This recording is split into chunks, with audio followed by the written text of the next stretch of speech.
Hi everybody, it's Russ from My Hammers 11. I hope you're all safe and well. If you're new to the channel, please consider subscribing, hitting the bell icon so you don't miss any of the great videos we have coming out. Obviously, we have videos coming out daily, but sometimes 2-3 times a day. I won't want you to miss anything because every video is a cracker. Every memory, every story is being sort of recorded for prosperity. Don't miss nothing. Including today's guest. He's been asked, everyone messaged me, 3 people. We've had 2 of them, the 2 up front. And then the third one we've got today, we've got the hat trick. I'm really happy. He's played 165 times for the club across sort of a 4-year period. It's Mark Ward. How you doing, Mark? How's things? Yeah, great, boss. Yeah, good. I'm good. You're busy man at the moment, I hear. Yeah, I am busy. I'm working for a good company who do all the renal dialysis units in the hospitals at the moment. So really busy, flat out, but I'm enjoying it. Yeah. I know, and it's but football's back in sort of a weird way. You know, it's sort of a little bit of normality as much as it can be at the moment. Yeah, it's frustrating for the players, the fans, and everything else. Who'd have thought we'd have had football behind closed doors? You know, this COVID virus that's come, it's stopped everything really. I had a lot of events that I was involved in. Obviously, hopefully in the next few weeks, this social distancing will be a meter and we can start socialising once again. But we've all got to be careful. Yeah, we've all got to be careful. I think football will be the last thing that goes back to normal, obviously. 60,000 people ploughing into London Stadium. It was weird yesterday when there was like 300 of us, to be honest. Very strange. But I've never been to a football game and I've had to fill in a health questionnaire and get my temperature checked. It's really strange. Well, listen, if they get relegated, it might look like that next season. Well, let's see. Yesterday was a weird one, so I'm looking forward. But knowing West Ham will probably turn Tottenham over on Tuesday, won't we? Away. Well, they've got to. They've got to get a result. It was a poor performance really, and I watched the game, and they've just got to kick on. And Brighton won, and you got the last game's Villa. We don't want to be going to that last game. It's a game I'd love to play in because I was always good under pressure, I thought, and. Some players that would be a monster of a game to play because, to play for your survival, that's not for the faint-hearted. And I don't think we've got much of that in the team at the moment, Sure. Yeah. No, I understand. It makes perfect sense. I mean, I think it was fortunate that Bournemouth, had such a crap game as well, to be honest. So it's going to go down to the wire. But I think, I think it's people look at who we've got coming through in the games. I mean, we know, so far only one home team's actually won their game so far in the Premier League. And I think that's a trend which has been replicated in the Bundesliga. So it's all weird, isn't it? No one really knows what's going on. Well, let's hope Everton beat Liverpool tonight. Yeah, for obvious reasons. At least, but I mean, as I said, it's one of those because there's so many games coming in. You haven't got time to worry, to dwell on the last game because you've got a next game on Tuesday. So it's a bit like it's in their hands. That's the thing. It's in the hands of the players, the management, and they've just all got to get when they pull that claret and blue shirt on. They've got to die for the cause. It's all about survival. Yeah, it's true. And obviously you did pull on the claret and blue for 165 odd times. Now, the question I ask all West Ham ex-players when they come on is why West Ham? Why join West Ham? What was the story, Mark? Because I know he's at Oldham. Why West Ham? What happened? Well, it was just before the 85 season started and I got a call off Joe Royle just to say, looking forward to my 3rd season at Oldham. Yeah. And Joe said, "You sat down, son?" And I went, "No, boss." He said, "Well, sit down because John Lyle will be at your house within the hour to pick it up." He said, "He's got to rush you down because you're signing for West Ham. The board have agreed a fee of $250,000 and you've been making your debut for West Ham." I wasn't asked whether I wanted to go or not. It was just, they bought me for £9,500. So, and I always remember the chairman didn't want to pay that much money for a player who was coming out of non-league. Yeah. But when I said to Joe, I would be his best player. I think he thought, "What am I signing here?"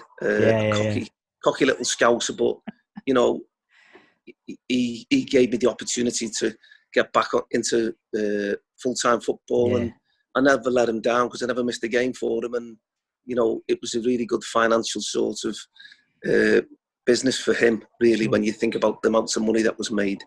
But yeah, I couldn't have gone to a better club really to enhance my career. Yeah. exactly. And obviously John Lyle like turning up at your door. Fucking Yeah, hell. yeah.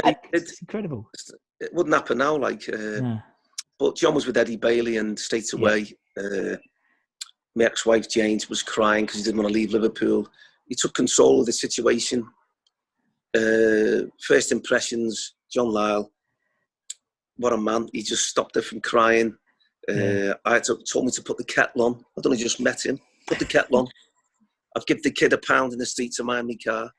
You know, these things that he was coming out with, and the drive to London in the car that evening. It was special because I just spoke to the man and spoke to Eddie Bailey. They'd done the homework on me. They'd watched me 14 times. He was adamant that I was going to be a big success. And, you know, he was true with his words because, you know, what a season that we had. Oh, what's it? I mean, you joined, like I said, during the summer, and then he was right, he's never present in the 85-86 season in terms of league games. Yeah, that's right, yeah. Yeah. Didn't like missing games, mate. Didn't like missing games. Nah. It's not like, you know, these days they can't play 2 games. I haven't missed a game for 4 years. So it's a load of, I don't know if you can say this on your thing, but it's a load of bollocks when they say, it's a load of bollocks when they say they're tired because, you know, you can see some of players' stats and the consistency. To me, it's all about looking after yourself after you've played.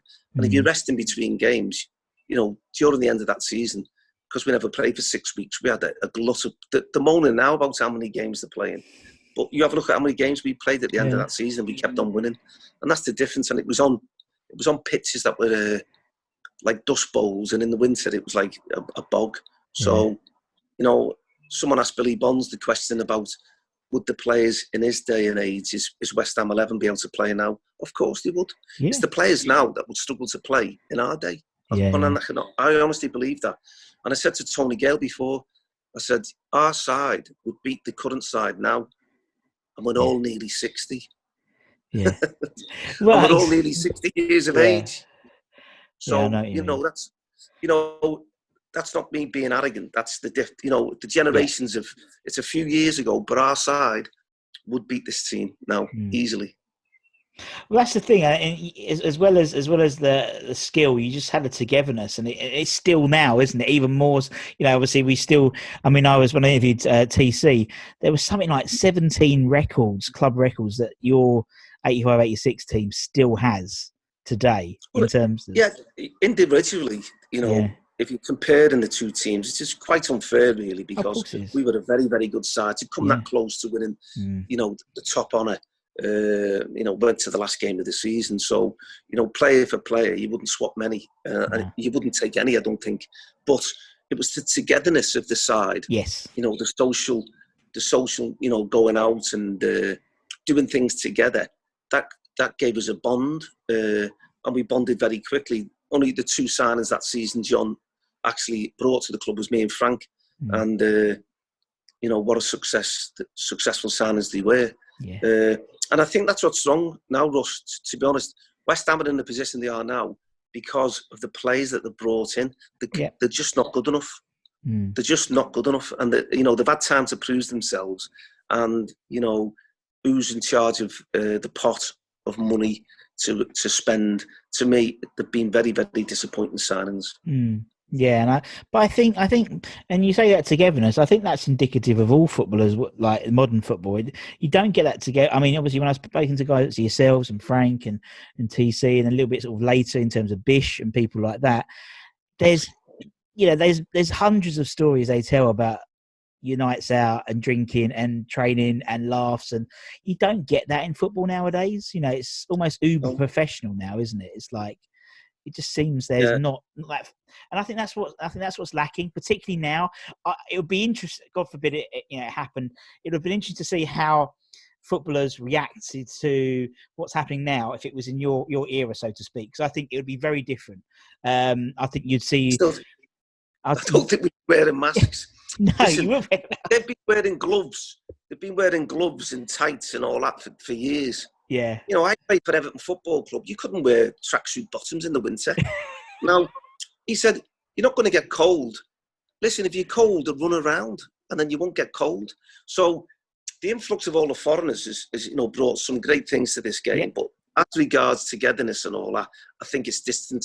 There's not much team spirit in a lot of the teams at the moment, and that's down to the managers to try and get them all together, or the captain. And they're frightened to enjoy themselves now. But put it this way, I don't think this coronavirus had been in our day.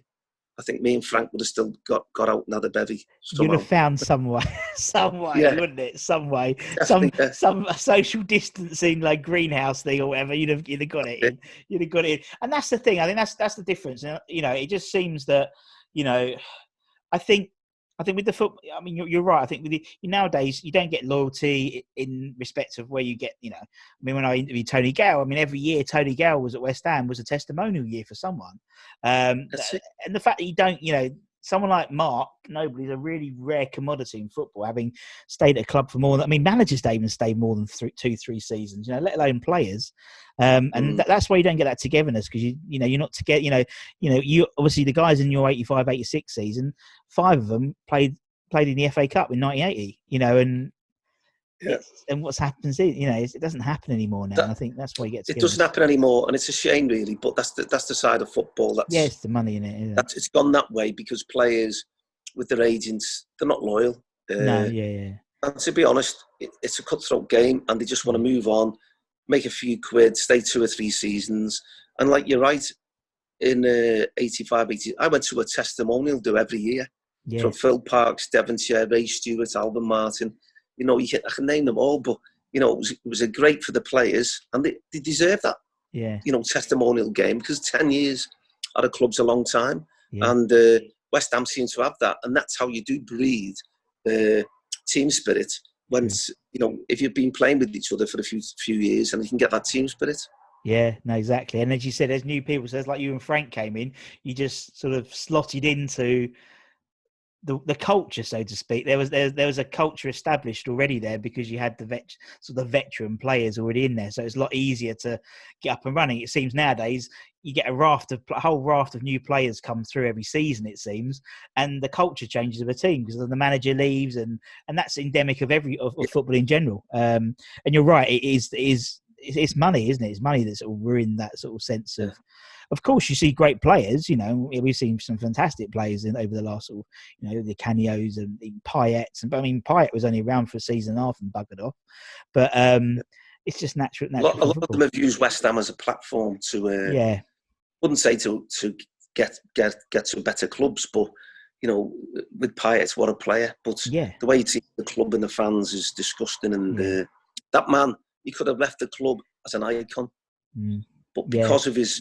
I don't know if he was getting advised or he was pushed or whatever, but I just couldn't understand him waiting to the end of the season.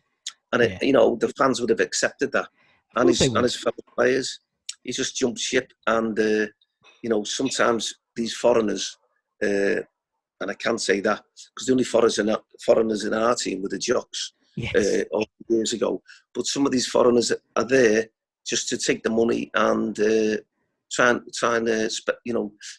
get as much money as they can in the short space of time, and then move on.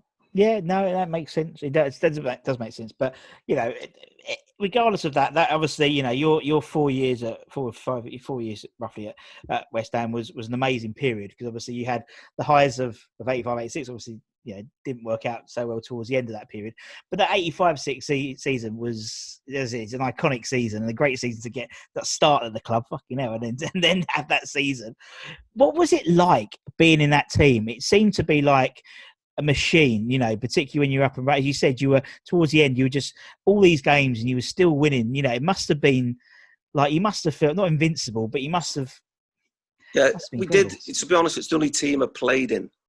And after the West Ham, I went to City with some good side and Everton, played with some great players. But it's the only team I played in, especially at home at Upton Park. It's not if we were going to win, but how many we were going to win by. So that might sound a bit cocky and that, but we'd be in the tunnel just before going out, and I'd look around and think, right, are we going to win by 3 or 4 today? Is Frank going to get 2? Is Tony going to get 2? I know I was going to create, and to have that confidence and to win every week, that was the stage that we'd got to with a lot of hard work and a very difficult season, and it was just amazing feeling to go out, especially at home, and think you were going to win, and it's, you know, by how many, you know, it was just, it only happened once in my career, and I can imagine it's you know, like City when they were on top, it was the similar thing with them, how many they were going to win by, and Liverpool, and that's how good a team that we had. Yeah, that is incredible. I mean, you'd say, don't say arrogant, you know.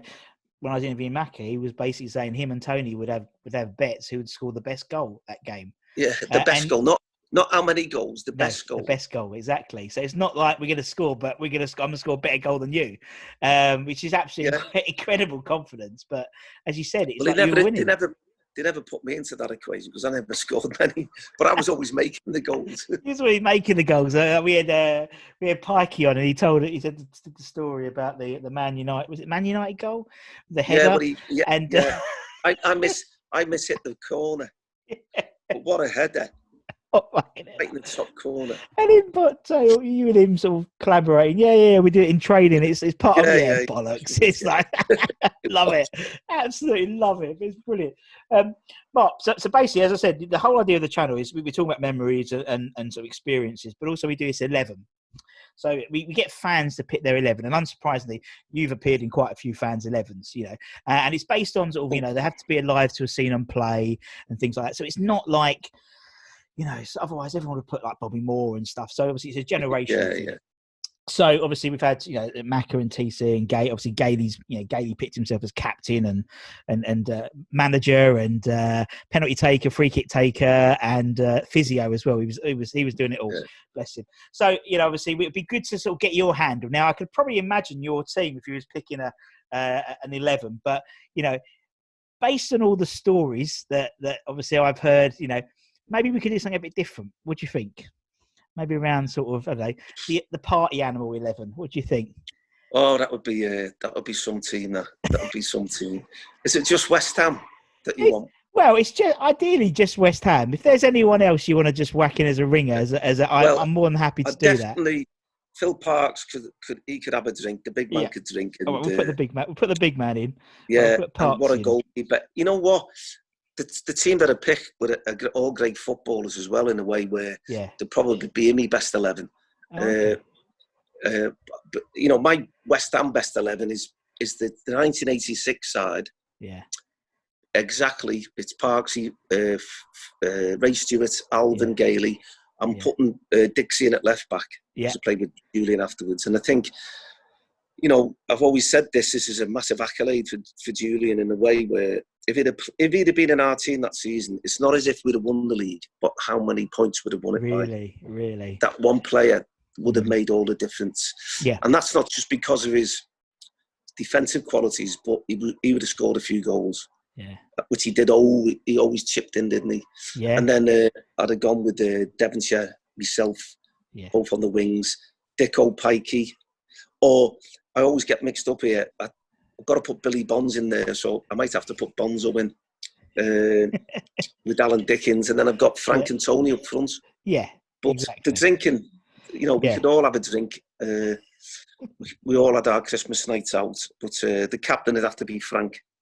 He'd have to be the captain, because he had a membership to every club in London, and especially Stringfellows, but. Yeah, our culture was the way it was. But you know, we played hard and we trained hard, and you know, we didn't drink before games.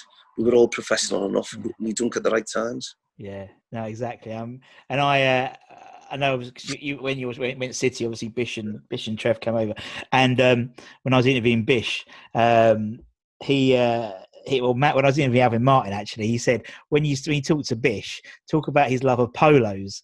Bish had apparently a pack of polos always in his pocket for training, because obviously the night before. But apparently it's extra strong mints rather than polos. You can imagine that with Bish, but it was good. I got he's a good lad, Bish, and obviously he went to West Ham and I went to City in the two for the one deal, and I think, you know, I've always said this, and I've been very honest. I would never have left the club if it hadn't been for Macari taking over. Yes. He was never a West Ham manager. We didn't get on. he didn't know the West Ham way. I know it's always been said Yeah. through Sam, but for the great little player he was at Man United, the way Man United played and the way West Ham wanted to play, he was alien to that, and he just wanted to kick the ball long. And at the time we had Lee and Brady in the team, myself, Devonshire. These players these were proper footballers, and we didn't accept it. And that's I'm sorry I left when I did, but I had to because I didn't think I thought he'd be at the club a bit longer than he was. Yeah, no, it made sense. And as you said, I mean, West Ham did all right out of it, didn't we? 2 for 1. We got Trevor and Bish, and they went on to a great. To be honest, Howard Kendall said, "I need a team full of Scousers," right? But people laugh like you. There were 9 points adrift at the bottom of the division, and this is how great a manager Kendall was. Sure, he never only just won things. He come back from Spain, and I was going to go to Spain to play for Toshak at Real Sociedad. Oh wow! And at the last minute, he rang me up, and he said I needed a team full of Scousers, and I said, "Well, I said the deal is Bishop and Morley for Mark Ward." I said, "Well, Bishop's a Scouser. He's sending them that way." He said, "That's why the bottom of the league, son." Right, and I've told Bish this. He said, "He can't do what you can do." He said, "I need Scousers that are going to do things." And he kept them up, and it was a magnificent achievement by him. And to me, that's the sign of a great manager. Not a manager who gets a team full of superstars, and you know what I mean. A manager that takes over a team that's just been beaten 8-0, and organises them, and that's what we need now at West Ham. Yeah. And I think personally, I think we have the right guy for the job. I just think I just think and there's an infrastructure he's putting in now. People like Kevin Nolan, good scout, good scout lad, Kevin Nolan, who understands West Ham. There's a lot more of the old boys are now being put into the sort of the youth academy. So obviously Keno's back, and obviously you've got Potsy's in, and Carlton Cole and Conch and Zavon High. So it does seem, I think it's just, as you said, it's just got to get a tune out of the players. That's what it seemed. Yesterday wasn't. Well, David's very organised. Yeah, very organised, and we'll get them very, very fit. But if your personnel, he's only good as his dressing room, and I don't think there's a quality there. And I'm afraid. I hope they do stay up, obviously, but it's going to be a fight, and you need players that will fight.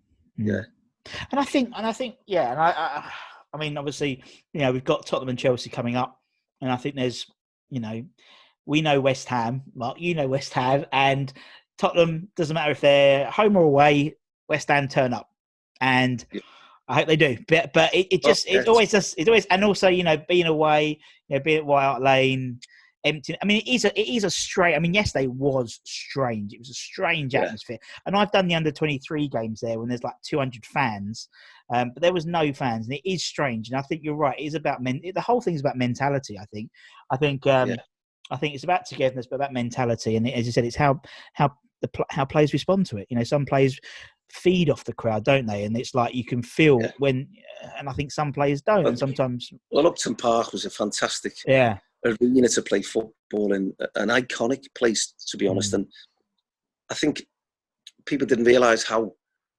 much players love playing there. Sure. And the fans love being there because the closeness to the players and everything else. And I always remember Alden Martin, the captain, saying, "Mark, when you're playing on that side, it's called a chicken run."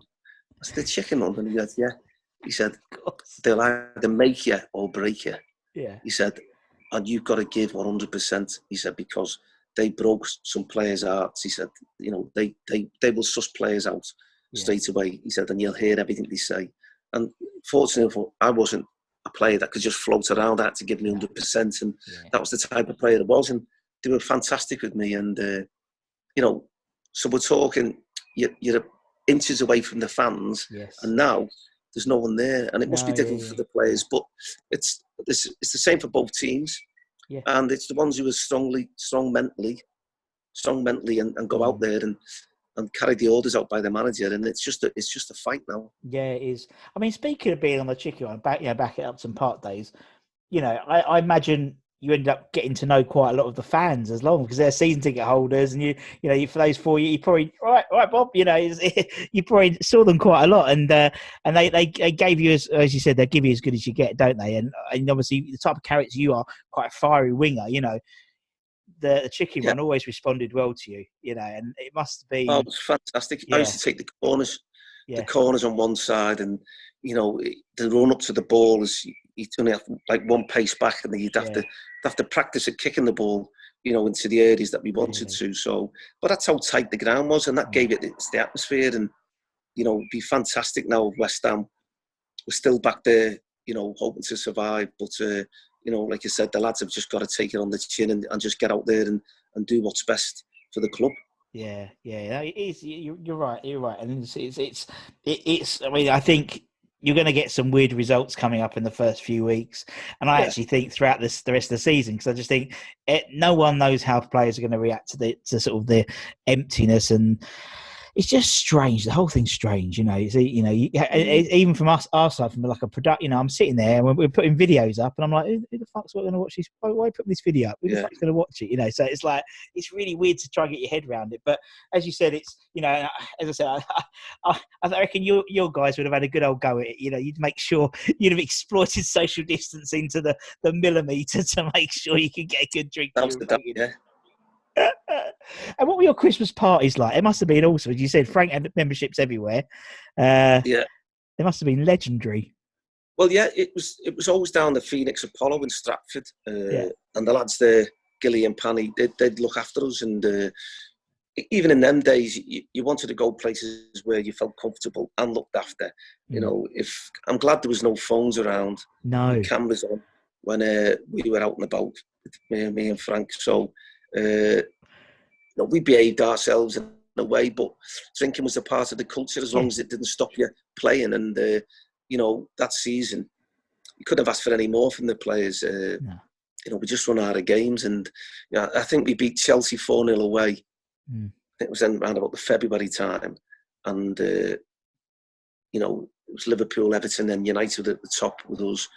And coming away from that game, I thought, what a performance. Yeah. It was unbelievable. It was like Chelsea were a good side as well, and we just played them off the ground on a muddy pitch. I remember Dev hitting one from 30 yards, and then there was a great goal.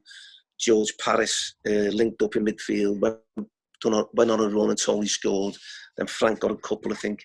But I think that the next day in the press, it was like, it's the first time that the whole country thought, these have got half a chance now. These are a good team, because we played Liverpool and Everton, beat them both. Yeah. So, you know, that was the first time really. John never spoke about the championship. No, he just said, just carried on. He was a fantastic manager, great tactician, and we only had a small squad. You know, we were lucky not to have many injuries, but you know, Bonzo would have been crucial as well. I think if Billy had been fit, would have won the league. Because he was out that season. He'd come back the season after, but if it had been definitely fit, that season would have won it. And it was just short of one or two players, and it was. I'm just proud to be involved in it. Yeah. Proud. Oh God. So proud to be involved. Do you edit this? Do you? Yeah. I'm just proud to be involved in one of the greatest sides, if not the best team that West Ham have ever had. Yeah. Oh, definitely. And listen, I argue with some of the players from the 80 team.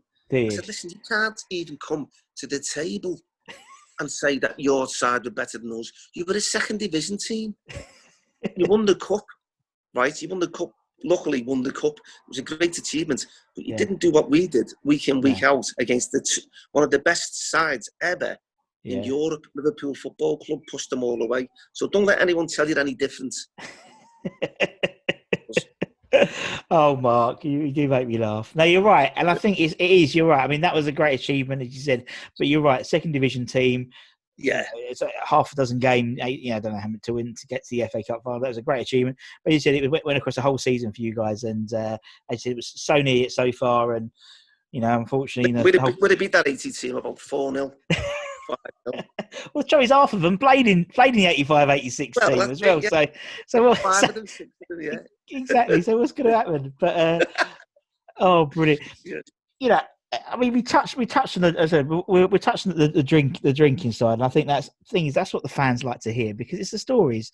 It's like, you know, everyone can go onto YouTube and look at 85, 86 highlights and see the games, but it's what goes underneath, which everyone loves to do. He said you and Frank were quite sort of the Darcy twosome, so to speak.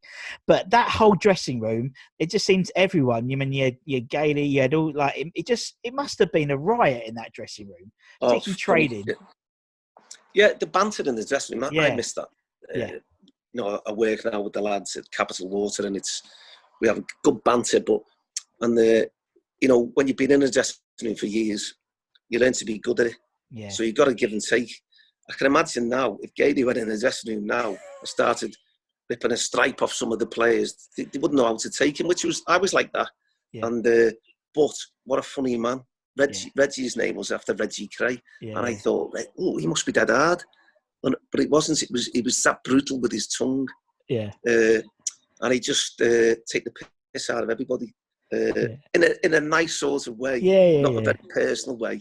But that's what the football dressing room's all about. It can be a ruthless place, and you've got to learn to survive and learn to give and take. And but our team spirit was unbelievable, and that's what took us right the way through. And we always look back, and it was just unfortunate that we just ran out of games. Yeah, exactly. But it must be, for you, obviously. I don't usually. Obviously, you came from Oldham, and you come straight in, and to a reasonably established team. What's it like? The first training session you walk in, because obviously it's only really you and Frank coming as new players. Do you have to prove yourself? Do you have to get in for a challenge? It's like how do you fit in? You know what I mean? I always remember it because it's the first time ever in my life that I thought I was out of my depth. Really? And I signed, the next day I trained, and we was in the gym, and I didn't get a kick of the ball. I was running around, and it was that quick, the pace. I was looking at two centre halves who had the skill of a centre midfield player, Alvin and Gailey. I mean, they were bringing the ball down. I was used to playing with centre halves who headed the ball out the ground. And that was the difference in the second division. Yeah. Big, hard defenders. The lower you go down, the more basic they are. I've come to a club where these players were unbelievable. Devonshire had it stuck to his foot. And I thought to myself, God, I'm going to struggle here. And John played against Birmingham on the Saturday, my debut, and I didn't really have a good game, and we got beat. And I thought, he's not going to play me on the Tuesday, QP. We're at home, Upton Park on the Tuesday. And he said, listen, son, get out there and show them what you're all about. And I had a great game, and I think he crossed the ball twice. Dicko scored one, and we scored another one, and I never looked back after that. Yeah, exactly. Great. And I just loved, I'd never played at Upton Park until that evening. And when I stepped out onto the pitch, just had this sort of atmosphere and like smell, and it was just like the fans. It was just like, and I miss it to this day. And it's just like I'm so lucky man to have experienced that. Yeah. And to be honest, Mark, we were lucky to have you, because it was an integral part to that 65, not that old, 85, 86 season. And obviously, it was you and Frank coming in, and obviously Paul Gollard got injured, and then Frank got pushed up front, and the two of them clicked, and you and Dev, it just worked, didn't it? It just clicked. It just showed the magic of John Lyle in terms of, as I said, he brought Frank in as a number 10, really, and which a position which, nowadays is pretty standard, but there was like, ahead of his time. It's like, you see all these modern, everyone talks about, false forward. It's all bullshit. It was all just repackaging. Look at the way we played. We played in the back. We were, you look at all our attacks. Alvin and Gailey were that comfortable on the ball. They never hoofed it, because they couldn't hoof it to Tony and Frank, because they weren't big enough to fight for the ball. Me and Dev. So what we done, we played counter-attacking football a lot of the time. We sucked the sides onto us, because Alvin and Gailey were quite slow as centre-halves. So we defended deep. But when we got the ball, we never gave it away. And we, incised quick passes. And we had pace in the side. Frank and Tony very quick. I was very quick. Devonshire. So you got four really quick forwards there. And, it all started from the back. And Parks, he never really kicked it. He just threw it out. Yeah. And, John had it boxed off, and we just got better and better as the season got got longer, and we just ran out of time. Yeah, exactly. And as you said, like the way obviously Parksy playing it from the back, they say, you know, obviously nowadays it's a prerogative of a goalkeeper to be that sort of sweeper keeper. Parksy was doing it back at 85. You know, you would do it 30 years ago. You know what I mean? It's like, if he broke down on the opposite side, Phil would get it, and I'd come really deep for the ball, and he'd just throw it out to me, and I was getting the ball in really deep positions because Ray was a great defender, but he wasn't comfortable overlapping. Yeah. And it was the same on the other side with George or Steve Walford, because you just give Dev the ball and you didn't need anyone to overlap. He was that good. You know, Devonsey was the best player I played with. He was fantastic. Yeah. And I just think if Julian had been playing behind him, what a fantastic duo there, because he'd have joined in with Devonshire. Yeah. And maybe scored a few goals. And but John, you know, Alvin always says that, you know, the two signers that season, myself and Frank, the one was from Glasgow, one was from Liverpool. Yeah. They both didn't give a fuck about anybody, which we didn't. We were quick and aggressive, and we both had big hearts. And I think that's what we brought to the team that season, a bit of aggression and a bit of pace and power, which they were lacking, really. Yeah. No, definitely. Mark, look, I know you just come back from work. Well, I don't want you to take any of your time, to be honest, because I don't want you to get a cup of tea. You've been after me for ages, haven't you? I've been after you for ages. And I don't want to take the mick anymore, because I know you've not just me, but honestly, people message me, go, right, well, all the West Ham fans, you've got to keep the faith. Yeah. You know, it'd be a tragedy if we do get relegated, but you know, we've got to give David Moyes, the staff, and all the players the support. I know we can't go out there, but especially on social media, because players will look at things after yesterday. That's why I'm glad it wasn't around in our day, because you can imagine 85, 86. Yeah. Oh, the adulation would have been unbelievable. But I can see, you know, when players read things and managers and things, it's not very nice. And, you know, they've got to stick behind him, and because we're all in this together. Exactly. Do you know what, man of my own words, you really are. Dust ourselves off, go again. And we've done it for how many years, so we're used to it. Dust ourselves off and carry on. And as you said, the West Ham way. It's the West Ham way. But and obviously, they beat Tottenham. Do you know what? I you know, if it doesn't, I'll be bloody surprised, because it's just like it is Spurs, and Mark will whip them up, and hopefully Bon will be back and then put Deck back into midfield. I think we missed that yesterday. There was a lot of chopping and changing, and hopefully him back in, it will make a big difference. I think you've got a bit more, him and Mark together. You know, that's the duo that work. I think that's the duo we need, and hopefully some more. You know, a few people back, Snoddy, and people like that as well. That's what we need now. This result against Tottenham, you know, it could set. You know, we need two victories, don't we? 2 or 3, and then we'll be safe. And again, it's all about rhythm. And now we've got, you know, game after game after game. If you get in a good pattern, it's like Christmas, isn't it? You get a good Boxing Day, the 28th, the 1st, it just keeps momentum. And that's what you need, particularly when you haven't got the crowd to give you momentum. You need to build that yourself, really. So, yeah, it is what it is. But thank you, Mark. And obviously, thank you to everyone for watching. I told you we'd get Mark. We've got Mark finally. I've pestered him.